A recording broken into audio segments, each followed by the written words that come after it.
ꯑꯍꯥꯟꯕ ꯃꯛꯇꯗ ꯃꯌꯥꯝꯕꯨ ꯏꯀꯣꯛꯅꯣꯅ ꯈꯨꯔꯨꯝꯖꯔꯤ꯫ ꯉꯁꯤꯁꯨ ꯆꯦꯅꯦꯜ ꯑꯁꯤꯅ ꯅꯨꯡꯉꯥꯏꯔꯕ ꯋꯥꯔꯤ ꯑꯃ ꯑꯃꯨꯛ ꯄꯨꯗꯨꯅ ꯂꯥꯛꯆꯔꯤ꯫ ꯉꯁꯤ ꯄꯨꯖꯔꯛꯂꯤꯕ ꯋꯥꯔꯤ ꯑꯁꯤꯒꯤ ꯃꯃꯤꯡꯗꯤ ꯑꯩꯒꯤ ꯏꯄꯨꯔꯣꯏꯕ ꯀꯩꯁꯥꯜ꯫ ꯋꯥꯔꯤ ꯑꯁꯤꯕꯨ ꯊꯥꯕꯤꯔꯛꯄꯤꯅ ꯏꯆꯟꯕꯤ ꯃꯉꯥꯟ꯫ ꯈꯔ ꯄꯤꯛꯇꯛ ꯇꯧꯕ ꯂꯩꯕꯥꯛ ꯑꯃꯗ ꯅꯤꯡꯊꯧ ꯑꯃ ꯄꯥꯜꯂꯝꯃꯤ꯫ ꯂꯩꯕꯥꯛ ꯑꯁꯤ ꯌꯥꯝꯅ ꯄꯤꯛꯏ ꯑꯃꯗꯤ ꯅꯤꯡꯊꯧ ꯑꯃꯗꯤ ꯃꯤꯌꯥꯝ ꯄꯥꯎ ꯐꯥꯎꯗꯣꯛ ꯐꯥꯎꯖꯤꯟ ꯇꯧꯅꯗꯨꯅ ꯄꯥꯟꯕ ꯂꯩꯕꯥꯛ ꯑꯃ ꯑꯣꯏꯔꯝꯃꯤ꯫ ꯅꯤꯡꯊꯧ ꯑꯁꯤꯒꯤ ꯃꯆꯥꯅꯨꯄꯥ ꯑꯃꯒ ꯅꯨꯄꯤ ꯑꯃꯒ ꯂꯩꯔꯝꯃꯤ꯫ ꯃꯆꯥꯅꯨꯄꯤ ꯑꯁꯤꯒꯤ ꯃꯤꯡꯅ ꯂꯩꯅꯥ ꯀꯧꯔꯝꯃꯤ꯫ ꯂꯩꯅꯥ ꯅꯤꯡꯊꯧꯒꯤ ꯅꯨꯄꯤ ꯑꯍꯜꯒꯤ ꯃꯆꯥꯅꯤ꯫ ꯂꯩꯃ ꯑꯍꯜꯗꯤ ꯂꯩꯈꯤꯗꯕ ꯐꯅ ꯀꯨꯏꯔꯤ꯫ ꯑꯗꯨꯒ ꯑꯇꯣꯝꯕ ꯃꯆꯥꯅꯨꯄꯥ ꯑꯁꯤꯅ ꯅꯤꯡꯊꯧꯒꯤ ꯅꯨꯄꯤ ꯑꯇꯣꯝꯕꯤꯒꯤ ꯃꯆꯥꯅꯤ꯫ ꯃꯤꯡꯅ ꯌꯥꯏꯍꯦꯟ ꯀꯧꯏ꯫ ꯌꯥꯏꯍꯦꯟꯒꯤ ꯃꯃꯥ ꯂꯩꯃ ꯑꯇꯣꯝꯕꯤ ꯂꯥꯏꯔꯕ ꯏꯃꯨꯡꯗꯒꯤ ꯍꯧꯔꯛꯏ꯫ ꯈꯔ ꯆꯥꯕ ꯊꯛꯄ ꯋꯥꯠꯄ ꯏꯃꯨꯡꯗꯒꯤ ꯍꯧꯔꯛꯄꯅꯤ꯫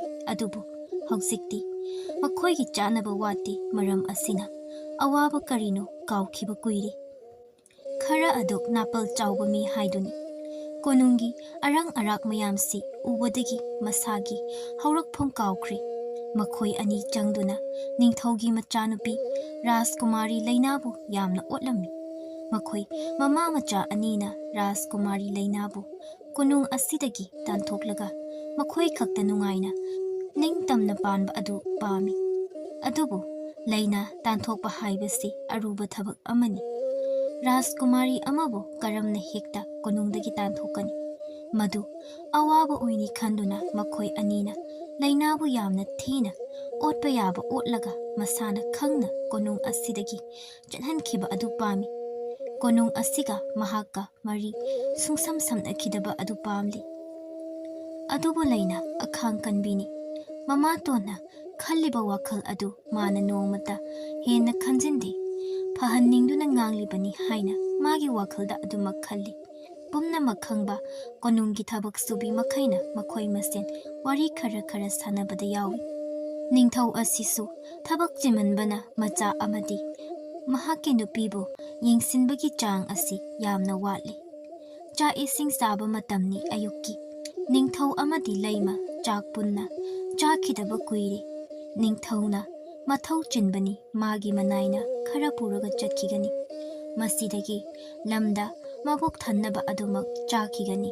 ꯑꯁꯨꯝꯅ ꯇꯧꯕ ꯊꯧꯗꯣꯛ ꯑꯁꯤ ꯆꯠꯊꯔꯛꯄ ꯐꯅ ꯀꯨꯏꯔꯦ꯫ ꯂꯩꯃ ꯑꯇꯣꯝꯕꯤ ꯑꯍꯦꯟꯕ ꯋꯥꯈꯜ ꯈꯟꯗꯦ꯫ ꯃꯥꯒꯤ ꯃꯕꯨꯛ ꯊꯜꯂꯤ꯫ ꯃꯍꯥꯛ ꯑꯍꯥꯎꯕ ꯃꯊꯦꯜ ꯆꯥꯔꯤ꯫ ꯑꯁꯤꯅ ꯄꯦꯜꯂꯤ ꯃꯥꯒꯤꯗꯤ꯫ ꯑꯁꯤꯃꯛꯅ ꯃꯥꯒꯤ ꯅꯨꯄꯥꯕꯨ ꯅꯨꯡꯁꯤꯗ꯭ꯔꯦ ꯍꯥꯏꯕꯗꯤ ꯌꯥꯔꯣꯏ꯫ ꯍꯦꯟꯅ ꯂꯨꯝꯅ ꯃꯥꯒꯤ ꯋꯥꯈꯜꯗ ꯈꯟꯖꯤꯜꯂꯨꯗꯕꯅꯤ꯫ ꯆꯥꯛ ꯆꯥꯕꯒꯤ ꯌꯥꯍꯦꯟ ꯑꯃꯗꯤ ꯂꯩꯃ ꯑꯇꯣꯝꯕꯤ ꯐꯝꯂꯤ꯫ ꯂꯩꯅꯥꯗꯤ ꯌꯥꯎꯗ꯭ꯔꯤ꯫ ꯂꯩꯃ ꯂꯩꯔꯤꯕ ꯃꯊꯦꯜꯁꯤꯡ ꯑꯗꯨꯗ ꯍꯥꯏꯐꯦꯠ ꯌꯦꯡꯏ꯫ ꯑꯃ ꯁꯣꯏꯕ ꯌꯥꯎꯕ꯭ꯔꯥ ꯌꯦꯡꯂꯤꯅꯤ꯫ ꯍꯦꯛ ꯌꯥꯎꯕꯗ ꯃꯇꯨꯡ ꯁꯣꯏꯗꯅꯕ ꯖꯒꯠꯀꯤ ꯑꯊꯤꯕ ꯈꯣꯟꯗꯥ ꯄꯨꯝꯕ ꯁꯤꯖꯤꯟꯅꯔꯒ ꯉꯥꯡꯒꯗꯧꯔꯤꯕꯅꯤ꯫ ꯂꯩꯃ ꯑꯗꯨꯅ ꯂꯩꯔꯤꯕ ꯆꯥꯛ ꯊꯣꯡꯕꯤ ꯃꯅꯥꯏ ꯅꯨꯄꯤꯁꯤꯡ ꯑꯗꯨꯗ ꯍꯥꯏꯔꯛꯏ꯫ ꯑꯃꯗꯨꯗꯤ ꯀꯔꯤꯒꯤ ꯌꯥꯎꯗ꯭ꯔꯤꯅꯣ? ꯑꯩꯈꯣꯏꯒ ꯄꯨꯟꯅ ꯆꯥꯕ ꯇꯜꯂꯤ ꯀꯥꯏꯅ ꯍꯥꯏꯕ꯭ꯔꯣ? ꯍꯧꯖꯤꯛ ꯐꯥꯎꯕ ꯂꯥꯛꯇ꯭ꯔꯤꯕ ꯑꯁꯤꯅ? ꯅꯠꯇ꯭ꯔꯒ ꯅꯣꯏꯅ ꯀꯧꯕ ꯊꯥꯔꯨꯗꯕ꯭ꯔꯣ? ꯃꯥꯒꯤ ꯋꯥ ꯑꯗꯨ ꯄꯨꯝꯅꯃꯛꯅ ꯂꯨꯝꯅ ꯂꯧꯏ꯫ ꯂꯩꯔꯤꯕ ꯅꯨꯄꯤ ꯃꯌꯥꯝ ꯃꯔꯛ ꯑꯗꯨꯗꯒꯤ ꯈ꯭ꯋꯥꯏꯗꯒꯤ ꯐꯝ ꯆꯥꯎꯕꯤ ꯅꯨꯄꯤ ꯑꯗꯨꯅ ꯃꯀꯣꯛ ꯅꯣꯜꯂꯨꯞꯅ ꯍꯥꯏꯔꯛꯏ꯫ ꯀꯧꯖꯔꯨꯔꯦ ꯂꯩꯃ, ꯉꯁꯥꯏ ꯆꯥꯛ ꯆꯥꯗ꯭ꯔꯤ ꯃꯃꯥꯡꯗ ꯀꯩꯅꯣ ꯈꯔ ꯆꯥꯁꯤꯟꯈꯤꯕ ꯑꯗꯨꯅ ꯆꯥꯛ ꯂꯥꯝꯗ꯭ꯔꯤ ꯍꯥꯏꯅ ꯇꯥꯛꯄꯤꯔꯛꯏ꯫ ꯂꯩꯃ ꯆꯥꯒꯦ ꯇꯧꯔꯝꯕ ꯑꯗꯨ ꯊꯝꯂꯒ ꯋꯥꯈꯜ ꯍꯥꯏꯐꯦꯠ ꯈꯜꯂꯤ꯫ ꯃꯁꯛ ꯑꯗꯨꯒ ꯑꯩꯈꯣꯏꯅ ꯌꯥꯝꯅ ꯄꯤꯖꯅꯤꯡꯕ ꯑꯁꯤ ꯃꯉꯥꯏꯅꯦ ꯃꯥꯅ ꯇꯧꯁꯥꯔꯤꯕ ꯑꯃ꯫ ꯃꯆꯤꯟꯅ ꯊꯣꯛꯄ ꯑꯃ ꯑꯃꯨꯛ ꯍꯥꯏꯔꯛꯏ꯫ ꯑꯗꯨꯝ ꯍꯥꯏꯅ ꯇꯧꯔꯒ ꯃꯥ ꯉꯁꯤ ꯅꯣꯡꯃꯒꯤ ꯆꯥꯛ ꯆꯥꯗ꯭ꯔꯁꯨ ꯌꯥꯔꯅꯤ ꯍꯥꯏꯕ꯭ꯔꯣ ꯍꯥ? ꯆꯠꯂꯨ ꯌꯥꯝꯅ ꯊꯨꯅ ꯂꯥꯛꯑꯣ ꯍꯥꯏꯌꯨ꯫ ꯅꯠꯇ꯭ꯔꯗꯤ ꯃꯥ ꯉꯁꯤ ꯅꯣꯡꯃꯒꯤ ꯆꯔꯥ ꯍꯦꯟꯕ ꯁꯣꯏꯔꯣꯏ ꯍꯥꯏꯗꯨꯅ ꯇꯝꯃꯨ꯫ ꯐꯒꯅꯤ ꯂꯩꯃ, ꯀꯔꯤꯕꯨ ꯍꯥꯏꯔꯨꯅꯤ ꯃꯄꯨꯒꯤ ꯌꯥꯊꯪ ꯑꯗꯨ ꯏꯟꯕ ꯇꯥꯕꯅꯤ꯫ ꯂꯩꯃꯒꯤ ꯃꯅꯥꯛ ꯇꯝꯅ ꯀꯣꯛ ꯈꯖꯤꯛ ꯅꯣꯟꯗꯨꯅ ꯊꯧꯒꯜꯂꯣꯟ ꯎꯠꯂꯝꯃꯒ ꯂꯥꯛꯏ꯫ ꯆꯠꯅ ꯋꯥꯈꯜꯗꯅ ꯈꯜꯂꯤ꯫ ꯑꯣꯟꯊꯣꯛꯄꯅꯤ, ꯑꯁꯤꯅ ꯂꯩꯕꯥꯛꯀꯤ ꯃꯄꯤ ꯃꯄꯥ ꯑꯣꯏꯔꯤꯁꯦ ꯑꯣꯟꯊꯣꯛꯅ ꯆꯥꯟꯅꯈꯤꯗ꯭ꯔꯦ꯫ ꯏꯅꯤꯡꯊꯧ ꯑꯁꯤꯅ ꯃꯁꯤꯕꯨ ꯀꯗꯥꯏꯗꯒꯤ ꯈꯜꯂꯨꯔꯤꯕꯅꯣ ꯈꯪꯗꯦ꯫ ꯀꯣꯅꯨꯡ ꯑꯁꯤꯒꯤ ꯃꯈꯛ ꯂꯩꯖꯕ ꯂꯩꯃ ꯑꯁꯤꯅ ꯑꯁꯨꯝꯅ ꯇꯧꯏ ꯍꯥꯏꯅ ꯑꯇꯣꯞꯄ ꯂꯩꯕꯥꯛꯀꯤ ꯃꯤꯅ ꯈꯪꯈ꯭ꯔꯗꯤ ꯂꯩꯕꯥꯛ ꯑꯁꯤꯒꯤ ꯂꯩꯔꯤꯕ ꯏꯖꯠ ꯄꯨꯝꯕ ꯃꯥꯡꯕ ꯇꯥꯔꯦ꯫ Asumna lakpana lainagi ka yoksilai. Rajkumari lainagidama ngak senaba leiriba nupi lanmi makhaiga wari haipe sanarami. Makhoigi maraktagi nupi ama changkhiduna Rajkumari gi ayaba lauraba tungda thoklaktuna hairai. Changbiro yarani. Chak thongbi nupi adu manungda changlai. Rajkumari laina makok khajik nonduna hairari. Machai bema. Laiman machai bema kapunna chak chamina ningi haina haihawi.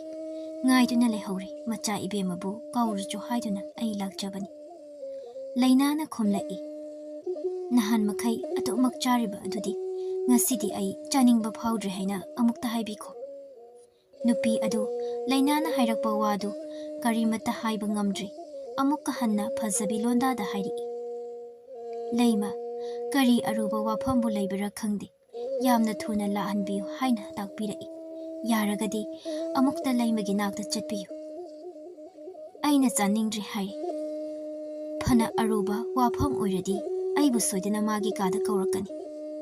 Chakhomda aruba wari sanaba yaba natene. Ai karisu chaningba phawdri.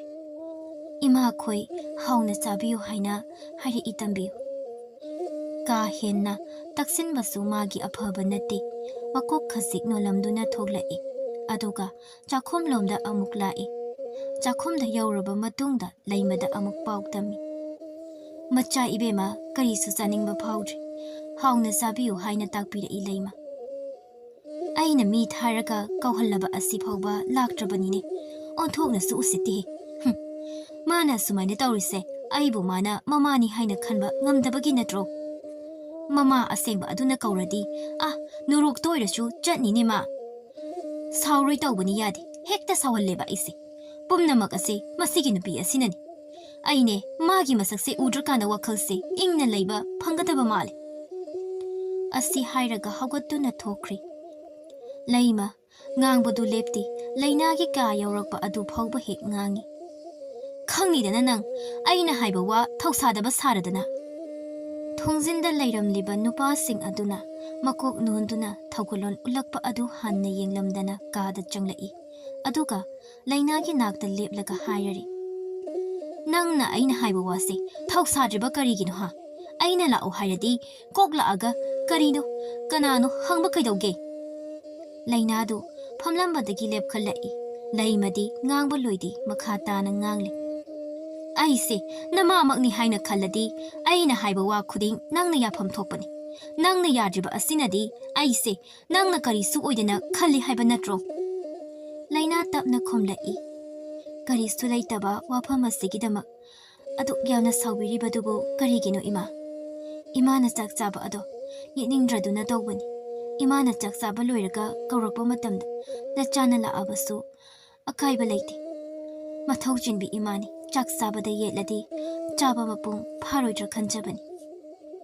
Mina hariba wafamsi karino haiba phawba makok aduda khanthadaba makai laima adu magi thokpa ama tawraga nganglai. Kari nangna loina ubireni ha. Nangna loina ubireba natra. Aigi thabakta nangna khut thingjinba asi thingzilida ko. Pharoyi nang pharoidaba angangni. Asigumba mi asibu konong asida kayam kuina thakidoino khangdi. Laina wa ngangdi adumna wangang khuding yauraga leirabani. Laima makhatana amuksu hairai. Phare aina haiba wase nangna taroi hairadi phare. Taruranu maboksimagi oina tabiranu khanglabra. Nang aingonda amuk hana kaurakanu. Ima kaurakanu ai nangi namanati khangaba. Nama kaugi hairagana kanadano chatlaga kaurchu. Aingonda nangna ima haina kaubagi hak leite. Asi hairaga thokri laina wakhal nungaitana lehawi wakhaldana khalli. Karino hairamiba wafam asibo. Aibu kari ahenba akaiba wa haikragene. Imasi yamna sauri ngehak ingtharaga asawba asi themlagi. Asi hairaga lepkhatlamba adu phamthaduna ngehak pothakri. Somdana laima wai ama sangbagi matawgum chatli wakhalda khalli.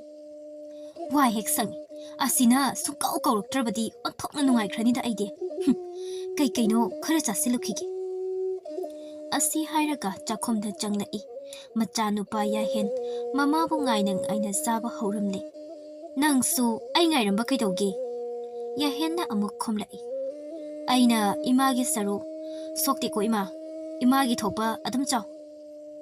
Nang amane nang hauna lonchat na khangriba hayengwai mimang thoklak pakanda chop toini nang angang macha maksu nati pakhang phara ababu gyan khara taba yarabani.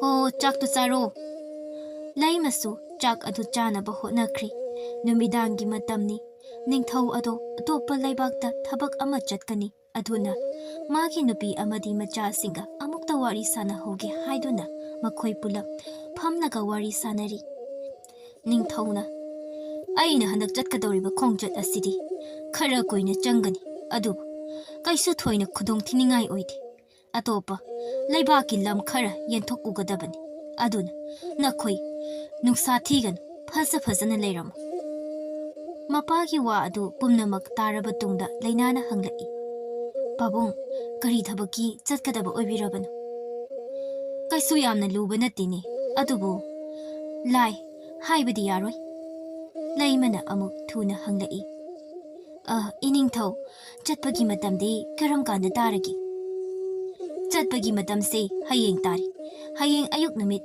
thoklakjingai ekhoi chatpa haurani laina sor ama sangna hondoi aduga hairi phari pabongna chatpa matamda cheksinna chatpi tekta kaidanaba ekhoisu mapu mabu ningzaduna leizaramgi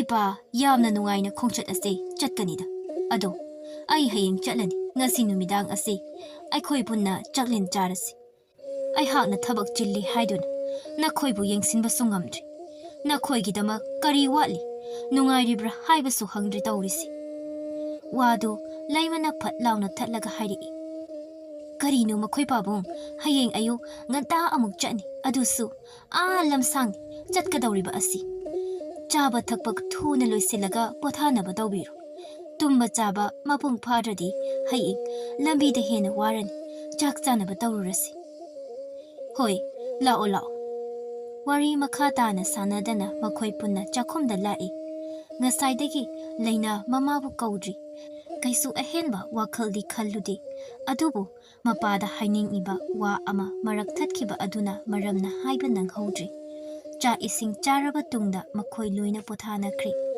mathangi numiki ayuk aduda ningthau mahaki khomi lani kharaga konung thadokri matam khara laibak asi laima amadi machanupi da sinarami ningthau chatkiba ubada laimadi hen harauri machanupa aduga phattaba wa kaya amatanari hauzikti iningthau su sakrabanina aina tawningba tawba matamda kanana su thingaroi aduna handaki tanja asidi manghanba yadi matang asida mahakbu konung asida tanthokibra hathokibra ama tawdoni aduga konung ase ima isa khakta yamna nungai ining ikha tawn yikna khuro amata yaudana palagadabani mamagi wa adu taraga macha nupa yahen hairi ima aikhoina mahabu tanthokpa ngamdradi aikhoi kamdawni karigi ngamloi ngamna batawgadabani aigi thokpa tawgi nangi wadine tawriba mayamse nahak kanada su haidopa yaroi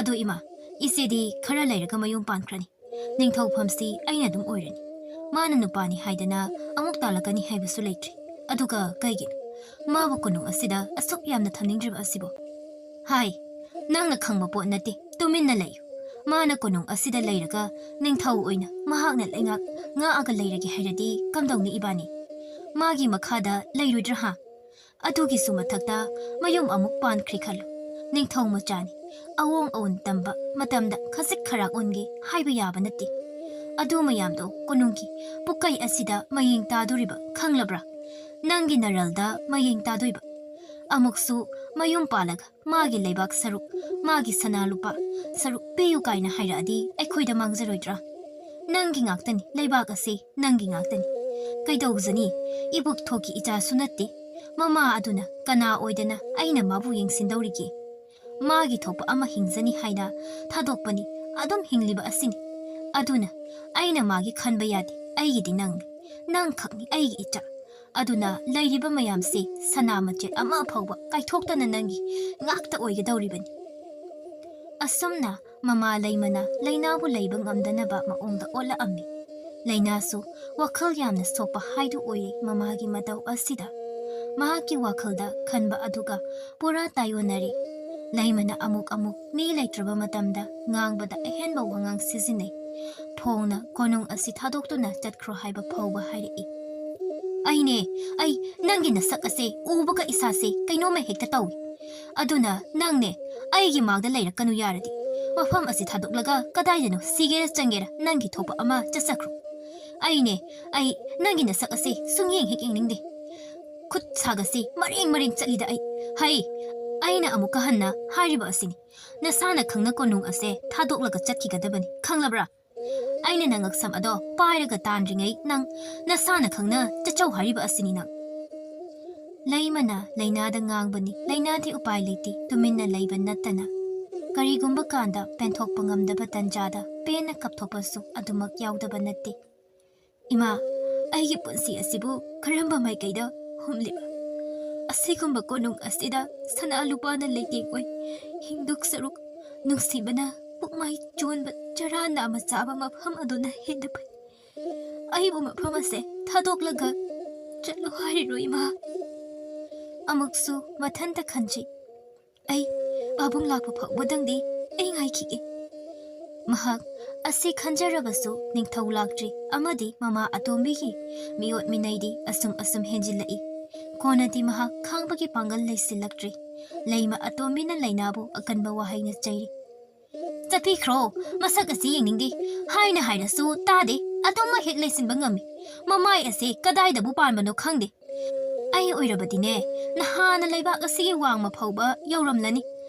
Adubudi mama ado ikaiba khanglamloi.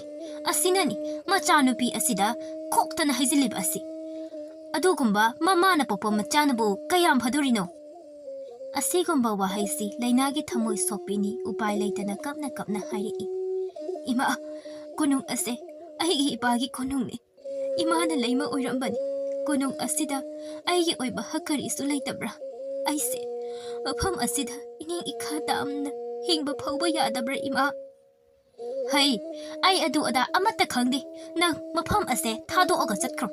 Aina nang ubase ai yamna hainadi khanglidana. Phare, ai mafam ase thadokduna chatlagi. Atubu ai suleibak amagi raskumari ni. Aina kayamuk tawba ngami haiba adusu khangbagi matang tanja soidana lakani. Asumna tauba kana amata yaudana leina mathanta magi sakul atu tongaga konungdagi ising marik ama phawba puduna lai. Konung adudagi kaithel lanthoklaga khun macha kaya ama sulairi. Makhoi sing adu loina lanthoklaklaga kona jingkhong ama yauri. Masa adu wabana suloiri. Ising khajikta oiraba suthakningi adudagi maha. Akoiba aduda yengba hori yompakna taba udi. Mafam asidi yungbo kari amata tadramali. Asum tapna sagol mathak aduda tonglaga chatpa matamda hinkhol koibagi maong manba apakpa lam ama uri lapna yengbada khangpoksang macha ama su uri. Ada khangpoksang macha amadi lei. Asidu oina changlaga hangagi. Asi hairaga khangpoksang adu tamna sagol thawzilai. Yengbada khangi lairiba ado hinkhol chawba koibagi lausang macha oina leibani. Hinkhol adu ka hena chawkri. Aduga yum aduna ipikpi. Sagol adu hauriba ukhong amada ningthina punsilaga sang adu tamna changsilai. Kana leige yumsibu kana leige yumsibu mi amata leitabro. Kana amata tadaba mali yum adusu thonga silaga lei. Leina wakhalda mathanda khalli. Mi leitaba chumna saraga leiba oiraba zala. Amuksu mi kaurei. Kana leige yumsibu mi amata leitabro. Kauba tadab aduda mahak nakpa adwaida leibra haiba mangak adu koilai leiduna yenglai. Kana amata udi tanja aduda jinglomdagi nupi amaga nupa amaga mai thanaba sing lengjumda thangkatlaga komtharei. Makhoinasu nupi macha ama lipa adu urami makhoi anidi wari sanari. Hai nupi masida nupi macha ama leiriba asi kana oiba zano. Khangdini aisu nupa aikhoibu yengba sumali. Horan chithi tawba mi ka oiramdana aikhoi ani amuk khudong thiba amuk tadoriba zatla. Hai madi law ꯑꯩꯈꯣꯏ ꯑꯅꯤ ꯃꯅꯥꯛ ꯑꯁꯤꯗ ꯆꯪꯁꯤꯜꯂꯒ ꯀꯔꯤꯅꯣ ꯍꯥꯏꯕꯗꯣ ꯍꯥꯏꯔꯁꯤ ꯑꯁꯤ ꯍꯥꯏꯔꯒ ꯃꯈꯣꯏ ꯑꯅꯤ ꯂꯥꯛꯏ ꯃꯈꯣꯏ ꯑꯅꯤ ꯂꯥꯛꯄ ꯑꯗꯨ ꯂꯩꯅꯥꯗꯤ ꯃꯇꯨꯡ ꯑꯣꯟꯊꯣꯛꯈꯤꯕꯅ ꯎꯗ꯭ꯔꯤ ꯑꯍꯜ ꯑꯅꯤꯗꯨ ꯄꯨꯔꯛꯏꯕꯁꯤꯡꯗꯨ ꯃꯐꯝ ꯆꯥꯅ ꯊꯝꯂꯒ ꯂꯩꯅꯥꯒꯤ ꯃꯅꯥꯛꯇ ꯆꯪꯁꯤꯜꯂꯒ ꯀꯧꯔꯛꯏ ꯏꯕꯦꯝꯃ ꯂꯩꯅꯥ ꯃꯃꯥꯏ ꯂꯩꯊꯣꯛꯇꯨꯅ ꯌꯦꯡꯂꯛꯏ ꯑꯍꯜ ꯑꯅꯤꯗꯨꯁꯨ ꯆꯪꯁꯤꯜꯂꯛꯑꯒ ꯋꯥ ꯍꯪꯂꯛꯏ ꯏꯕꯦꯝꯃ ꯅꯪꯕꯨ ꯀꯅꯥꯅꯣꯅꯦ ꯂꯩꯅꯥ ꯋꯥ ꯍꯥꯏꯐꯝ ꯈꯪꯗꯦ ꯀꯔꯤ ꯈꯨꯝꯅꯤ ꯍꯥꯏꯅ ꯋꯥꯈꯜꯗ ꯈꯜꯂꯤ ꯏꯃꯥ ꯄꯥꯕꯨꯡ ꯑꯩꯁꯦ ꯀꯔꯤꯒꯨꯝꯕ ꯑꯃꯠꯇ ꯍꯥꯏꯖꯒꯦ ꯍꯥꯏꯅ ꯀꯔꯤꯅꯣ ꯅꯪꯅ ꯍꯥꯏꯅꯤꯡꯂꯤꯕ ꯋꯥꯐꯝꯗꯨꯕꯨ ꯍꯦꯛꯇ ꯍꯥꯏꯌꯨꯅꯦ ꯏꯃꯥ ꯁꯨꯝ ꯇꯧꯕꯅꯤ ꯋꯥꯔꯤꯁꯦ ꯁꯝꯂꯞ ꯂꯤꯖꯔꯒꯦ ꯑꯩꯁꯦ ꯈꯔ ꯂꯥꯞꯅ ꯂꯥꯛꯄꯅꯤ ꯑꯌꯨꯛ ꯅꯣꯡ ꯍꯦꯛ ꯉꯥꯜꯂꯛꯄꯗꯒꯤ ꯀꯔꯤꯁꯨ ꯆꯥꯗ꯭ꯔꯤ ꯑꯁꯤꯗ ꯁꯒꯣꯜ ꯑꯃ ꯄꯨꯜꯂꯤꯕ ꯑꯁꯤꯒ ꯄꯨꯂꯞ ꯂꯥꯛꯄꯅꯤ ꯆꯥꯛ ꯂꯥꯝꯂꯛꯄ ꯏꯃꯥꯈꯣꯏꯒꯤ ꯌꯨꯝꯁꯦ ꯎꯕꯗ ꯆꯪꯖꯔꯛꯄꯅꯤ ꯏꯕꯦꯝꯃ ꯅꯪꯕꯨ ꯀꯅꯥꯅꯣ ꯀꯔꯥꯏꯗꯒꯤꯅꯣ ꯅꯁꯥꯗꯨꯁꯨ ꯏꯄꯥ ꯄꯥꯈꯠꯄ ꯃꯥꯜꯂꯤ ꯋꯥ ꯉꯥꯡꯕꯗ ꯒ꯭ꯌꯥꯟ ꯑꯃ ꯇꯥꯗ꯭ꯔꯤꯅꯦ ꯂꯩꯅꯥ ꯁꯣꯔ ꯑꯃ ꯁꯥꯡꯅ ꯍꯣꯟꯗꯣꯛꯏ ꯏꯃꯥ ꯑꯩ ꯂꯩꯕꯥꯛ ꯑꯁꯤꯒꯤ ꯔꯥꯖꯀꯨꯃꯥꯔꯤꯅꯤ ꯑꯩꯒꯤ ꯏꯃꯥ ꯑꯇꯣꯝꯕꯤ ꯍꯧꯖꯤꯛ ꯂꯩꯔꯤꯕ ꯑꯣꯏꯔꯤꯕꯤ ꯑꯗꯨꯅ ꯑꯩꯕꯨ ꯀꯣꯅꯨꯡꯗ ꯂꯩꯍꯟꯅꯤꯡꯗꯕꯅ ꯑꯩ ꯂꯥꯛꯄꯅꯤ ꯑꯁꯨꯝꯅ ꯊꯣꯛꯈꯤꯕ ꯋꯥꯔꯤ ꯄꯨꯝꯕ ꯂꯣꯏꯅ ꯂꯤꯔꯤ ꯋꯥꯔꯤ ꯄꯨꯝꯕ ꯇꯥꯔꯕ ꯃꯇꯨꯡꯗ ꯅꯨꯄꯤ ꯑꯍꯜ ꯑꯗꯨꯅ ꯍꯥꯏꯔꯛꯏ ꯃꯆꯥ ꯏꯕꯦꯝꯃ ꯑꯩꯈꯣꯏꯗꯤ ꯃꯁꯛ ꯈꯪꯖꯍꯧꯗ꯭ꯔꯦ ꯀꯔꯤ ꯀꯔꯤꯅꯣ ꯄꯪꯍꯥꯏꯗ ꯍꯥꯏꯈ꯭ꯔꯦ ꯁꯣꯏꯈꯤ ꯂꯥꯟꯈꯤꯕ ꯋꯥꯍꯩ ꯌꯥꯎꯔꯕꯁꯨ ꯉꯥꯛꯄꯤꯌꯨ ꯁꯣꯏꯈꯤꯕ ꯂꯥꯟꯈꯤꯕ ꯀꯔꯤꯁꯨ ꯌꯥꯎꯗꯦꯗ ꯏꯃꯥ ꯑꯩ ꯃꯇꯝ ꯈꯔ ꯃꯐꯝ ꯑꯁꯤꯗ ꯂꯩꯕ ꯃꯇꯝꯗ ꯀꯔꯤ ꯑꯀꯥꯏꯕ ꯂꯩꯒꯅꯤ ꯃꯆꯥ ꯏꯕꯦꯝꯃ ꯑꯗꯣꯝꯅ ꯍꯥꯏꯕꯤꯕ ꯑꯩꯈꯣꯏꯒꯤ ꯂꯥꯏꯕꯛ ꯌꯥꯝꯅ ꯐꯕꯅꯤ ꯃꯆꯥ ꯏꯕꯦꯝꯃꯅ ꯂꯩꯅꯤꯡꯕ ꯃꯇꯝ ꯑꯗꯨ ꯐꯥꯎꯕ ꯂꯩꯕꯤꯌꯨ ꯑꯩꯈꯣꯏꯅ ꯃꯆꯥ ꯏꯕꯦꯝꯃꯒꯤ ꯁꯦꯕꯥ ꯃꯇꯣꯟ ꯂꯣꯝꯅ ꯇꯧꯍꯧꯒꯦ ꯏꯃꯥ ꯑꯩꯉꯣꯟꯗ ꯃꯆꯥ ꯏꯕꯦꯝꯃ ꯍꯥꯏꯅ ꯀꯧꯕꯤꯒꯅꯨ ꯃꯤꯠꯃꯥꯡꯗ ꯎꯔꯤꯕ ꯑꯁꯦ ꯑꯩꯒꯤ ꯏꯃꯥ ꯏꯄꯥꯒꯨꯝꯕꯅꯤ ꯑꯩꯕꯨ ꯅꯆꯥꯅꯤ ꯍꯥꯏꯅ ꯈꯟꯕꯤꯌꯨ ꯑꯗꯣ ꯏꯃꯥ ꯑꯩꯍꯥꯛ ꯆꯥꯛ ꯌꯥꯝꯅ ꯂꯥꯝꯃꯤ ꯑꯩ ꯆꯥꯛ ꯈꯤꯇ ꯆꯥꯒꯦ ꯑꯍꯜ ꯑꯅꯤꯗꯨ ꯊꯨꯅ ꯏꯃꯨꯡ ꯂꯣꯝꯗ ꯆꯪꯅꯕ ꯍꯣꯠꯅꯩ ꯂꯩꯅꯥꯕꯨꯁꯨ ꯀꯧꯁꯤꯜꯂꯤ ꯏꯕꯦꯝꯃ ꯁꯣꯝꯗ ꯆꯪꯁꯤ ꯁꯣꯝꯗ ꯃꯈꯣꯏ ꯄꯨꯟꯅ ꯄꯤꯛꯇꯛ ꯇꯧꯕ ꯌꯨꯝ ꯑꯗꯨꯗ ꯆꯪꯈ꯭ꯔꯤ ꯅꯨꯃꯤꯗꯥꯡꯗ ꯃꯈꯣꯏ ꯄꯨꯟꯅ ꯍꯔꯥꯎꯅ ꯆꯥꯛ ꯊꯣꯡꯗꯨꯅ ꯋꯥꯔꯤ ꯁꯥꯗꯨꯅ ꯌꯥꯝꯅ ꯅꯨꯡꯉꯥꯏꯅ ꯂꯩꯃꯤꯟꯅꯔꯤ ꯑꯍꯤꯡꯒꯤ ꯃꯇꯝꯅꯤ ꯑꯍꯜ ꯑꯅꯤ ꯑꯗꯨꯗꯤ ꯊꯕꯛ ꯋꯥꯕꯅꯔ ꯇꯨꯝꯈ꯭ꯔꯤ ꯑꯗꯨꯕꯨ ꯂꯩꯅꯥꯗꯤ ꯇꯨꯝꯕ ꯌꯥꯔꯝꯗꯦ ꯐꯃꯨꯡ ꯑꯗꯨ ꯑꯃꯈꯛ ꯑꯣꯏꯕꯅ ꯅꯨꯄꯤ ꯑꯅꯤꯅ ꯃꯊꯛꯇ ꯇꯨꯝꯂꯒ ꯅꯨꯄꯥ ꯑꯗꯨꯅ ꯃꯈꯥꯗ ꯇꯨꯝꯕꯅꯤ ꯐꯃꯨꯡ ꯑꯗꯨꯗ ꯍꯤꯞꯂꯒ ꯃꯤꯠ ꯄꯥꯡꯊꯣꯛꯇꯨꯅ ꯋꯥꯈꯜ ꯈꯜꯂꯤ ꯂꯩꯅꯥ ꯑꯩꯅ ꯃꯐꯝ ꯑꯁꯤꯗ ꯀꯌꯥꯝ ꯀꯨꯏꯅ ꯂꯩꯕ ꯌꯥꯗꯣꯏꯕ ꯃꯐꯝ ꯑꯁꯤꯗ ꯂꯩꯇ꯭ꯔꯒꯅ ꯃꯐꯝ ꯀꯗꯥꯏꯗ ꯑꯃꯨꯛ ꯂꯩꯗꯧꯕ ꯑꯩꯒꯤ ꯄꯟꯊꯨꯡ ꯂꯩꯇꯦ ꯑꯩꯕꯨ ꯃꯐꯝ ꯑꯁꯤ ꯊꯥꯗꯣꯛꯇꯨꯅ ꯆꯠꯂꯁꯤꯔꯅꯦ ꯃꯇꯝ ꯈꯔꯗꯤ ꯂꯩꯔꯒꯦ ꯀꯔꯤꯁꯨ ꯍꯥꯏꯗꯅ ꯆꯠꯄ ꯑꯗꯨꯗꯤ ꯑꯍꯜ ꯑꯅꯤꯁꯤꯅ ꯅꯨꯡꯉꯥꯏꯔꯔꯣꯏ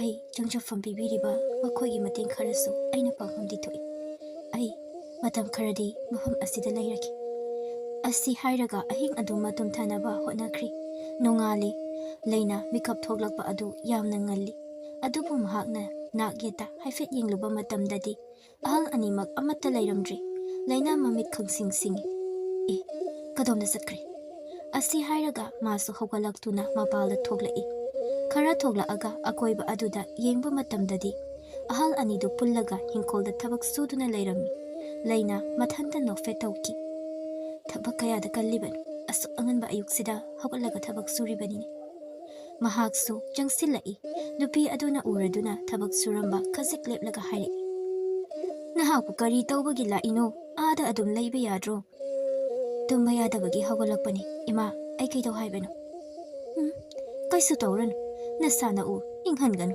ꯑꯃꯨꯛ ꯅꯥꯔꯛꯀꯅꯤ ꯑꯁꯨꯝꯅ ꯅꯨꯃꯤꯠ ꯈꯔꯅꯤ ꯍꯧꯈ꯭ꯔꯤ ꯃꯈꯣꯏ ꯑꯍꯨꯝꯒꯤ ꯃꯔꯤꯁꯨ ꯌꯥꯝꯅ ꯆꯦꯠꯁꯤꯜꯂꯤ ꯃꯇꯝ ꯈꯔꯒꯤ ꯃꯇꯨꯡꯗꯅꯤ ꯂꯩꯅꯥ ꯃꯊꯟꯇ ꯎꯃꯪ ꯑꯗꯨ ꯑꯁꯨꯝ ꯀꯣꯏꯔꯨꯒꯦ ꯍꯥꯏꯅ ꯂꯥꯛꯄꯅꯤ ꯎꯃꯪ ꯈꯖꯤꯛ ꯆꯪꯂꯒ ꯌꯦꯡꯂꯨꯕꯗꯗꯤ ꯑꯁꯨꯝ ꯆꯪꯁꯤꯟꯈꯤ ꯈꯔ ꯃꯅꯨꯡ ꯌꯧꯅ ꯆꯪꯁꯤꯟꯈ꯭ꯔꯤ ꯏꯁ ꯑꯣꯟꯊꯣꯛꯅ ꯁꯨꯈ꯭ꯔꯦꯗ ꯑꯥꯗ ꯂꯩꯔꯤꯕ ꯑꯁꯤꯗꯤ ꯀꯔꯤꯅꯣ ꯑꯁꯤꯗꯤ ꯀꯩꯁꯥꯜꯅꯤꯅ ꯑꯁꯤ ꯍꯥꯏꯔꯒ ꯃꯁꯥꯗꯨ ꯃꯐꯝ ꯑꯃꯗ ꯆꯤꯡꯁꯤꯜꯂꯤ ꯎꯖꯥꯎ ꯑꯃꯗ ꯂꯨꯝꯂꯒ ꯂꯩ ꯁꯣꯝꯗꯁꯨ ꯀꯩꯁꯥꯜ ꯑꯗꯨ ꯀꯔꯤꯒꯨꯝꯕ ꯁꯥꯍꯨꯝ ꯑꯃ ꯐꯪꯈꯤꯕ ꯑꯗꯨꯗ ꯃꯃꯥꯏ ꯑꯗꯨ ꯑꯣꯟꯊꯣꯛꯏ Makhong adu khajik thanglaka changsilakpa matamdadi migumba manam ama masada phaurai. Asum changsilakpa matamda mi manam mayek singlai. Somdasu laina kibana masa pumba nikli. Kaisal adu asum laktuna laina gi mamang adu maktada lairari. Kaisal adu su laina da kaisu tawrakti. Adu ge mahut yamna ngakpa maongda wa hanglai. Nang taibang mi weba. Laina ingak ngai. Mamin aduna kaisalda yengduna lai. Karamna nangna wa ngangba. Nganglibano. Kaisal adu su ngakna hairi. Karamna nahak asi yawrakliba. Kaisalna wa ngangliba asi karamna nahakatnano. Matam kuina lotuna thamba aigi wari asi. Aina ligi haiduna ngaiduna lairibani. Aihak matam pumbadagi puduna laklaba pap asidi koklani. Haiba ai khangi. Aihak asi khun asi leiba pakhangi aigi ming porai kaun. Laina wakhal lai poraigi wari si ahal aniduna yamna toina li. Ahal anina yamna nungsina sonba amadi phai haiduna matam chupada thagatpa misak amani. Kaisal aduna makha tana wari lirai. Aihakna umang asida lakpada lairembi amada asoiba ama tawrubadagi ngasigi phibam asida ai oikrabani. Adubu mahakna hairami sahi kharagi matung aibu kanma mi lakani. Madu nahak soidana oigani. Nangbu kana amatana thiba lakhidabra. Asukuiba madam ase kana amata lakti. Lairembi aduna haibagi matung in mioi ado mateng darkar oiba mi ama soidana oigani. Aihakna mahaki mateng panglaba matung aigi hanagi phibamdo soidana oigani haina hairami. Hayo nahaki wari aingonda liyu. Lainadu magi wari pumba loina lirai. Mahaki wakhaldasu poregi mateng lauragi haiduna khalai. Poraisu taibang mi ama olhallagi haina khalli. Adubu mahakna haigadauriba wa asidi aruba wa amani. Haibadi hairagi khanna hairai. Adudi aihak wa ama nangonda haigi. Aihaki mateng amakak soidana pangu. Aigi konung aduda amuk khanna hanjinba matamda. Aigi matik chaba Epuroiba ama. Changi masi nahakna oibiyu. Kari laibak amagi Rajkumarigi Mapuroiba haiba. Asuk kuina aina manglakpa manglan asi oiroidaba taraba. Wafam ase soidana oigani. Nahaknasu aigi mateng pang. Nangsu taibang mi ama soidana onba ngamni. Wafam adu yanari adubu kaisal amana konungda changba amadi lam kaya ama phauba haibasi khudong thiningai oi. Awoba minasu akiba phaugani adubu makhoi ani punna ahal ani dugi manakta lakli. Lainana hana wari pumba ahal ani adugi manakta laktuna lirari. Amadi makhoina tawgi khalluba thabak adusu hairari. Nakhoina tawgi khalliba thabak asi araiba thabak amadi nati. Adu atopa lambisu amata leiti yenglasi. Aikhoi ani su yauna nakhoi anigi mateng panglagi. Asumna makhoi ahumga kaisal aduga loinana lai. Kaisal ubada kunja kaya thangten paiduna chenthorai. Adubu wari phajana liduna gyan tahalli amadi kaisal aduna makhoida asok apan pidaba maramna karisu tawraktri. Asumna makhoi konung yauri. Konung yaurakpa matam adudasu lani mayam ama kaisal adubu hatnaba hotnai. Adubu lainana wari chumna liri. Mapaning thausu konungda ngarang tahalakpani haiba lanmina liba wari dagi khangli. Mama atombina machanupibu tanthoki haiba pau tabada wakhal wana lairambani. Midi thadoktuna lainabu thihanbani adubu phangdi. Tanja asidani machanupina konungda makhongna thongna lae haiba pau takhibasu. Atuki madik harau khrining thaudu. Makhoi punna phamlaga wari sari. Lainana yamna sauna isau tauri. Asigumba lamlaki sa asibu konung asida puraklaga nang namibong kudingse halalagi haina khaliro natraga nangsu sahing sab sa olabrani he masidi ai yamna kiba phawrida he nangbu karamba mi makhalnoni he kaisal ama konungda puraga lakliba asibo laimagi makun chapsana khanglaba ningthongni machanupina tuminna laiba sakfam adu yengi matam asuk kuibasi machanupina wana leli haibasi mahak ngasi khanglei ngangliba laimagi wa thatlaga hari yari laima yari Nangna makha tana adugumba wado hek hairakpa matamda nahak konung asida leiba phangloi. Masi khanglaga nangna su thabak taw. Adugumba wahaido konungni sizinaramba aigi leibak thibani. Mafam asida leiba pamabadi adugumba wa amata haiba yaroi. Maru oiba amana aigi ichanupibu nangi nachanupini haina khanba ngamloidaba oiradi nang chakhiba yagani. Asi hairaga ningthau adu thokri leina thamoi penjai mapana mabu nungsibiba asi uba matamda adubu laimadi khoidau thitna leihawi mahakna ngangninglasu mahak mafam asida leiba pamana karisu haidri kaisal adu leibada asoiba akaiba amata pidabana kana amata yetba ngamdri asumna wafam adu yasinabadagi kaisal adu migi saktam onba nongma nongmagi hauраklami mi mapung phana olaba matamda makhoi ani luhongbagi thauram yamna chawna silami luhongba adusu pangthokri ahal ani adusu banamathum chawna piduna nungaina pankhirami porei mahakna mi onbaga loinana lainagisu awaba koktuna yamna nungaina panki